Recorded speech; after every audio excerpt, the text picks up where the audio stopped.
AR Rahman ఆస్తుల విషయానికొస్తే తాజాగా అందుతున్న నివేదికల ప్రకారం మొత్తం ఈయన ఆస్తి విలువ 1728 కోట్లు.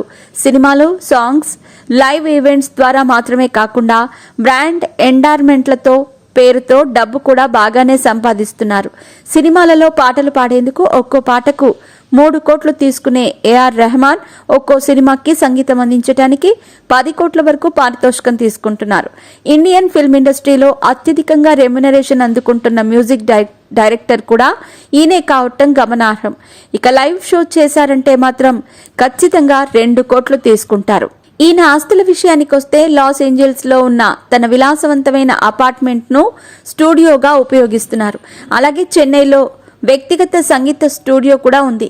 దుబాయ్, లండన్ వంటి ఇతర దేశాల్లో కూడా సొంత స్టూడియోలు ఉన్నాయి. రెహమాన్ కి కార్లంటే చాలా ఇష్టం. అందులో భాగంగానే Volvo SUV, Mercedes Benz, Jaguar, Porsche Taycan EV వంటి కార్లు ఈయన గ్యారేజ్ లో ఉన్నాయి.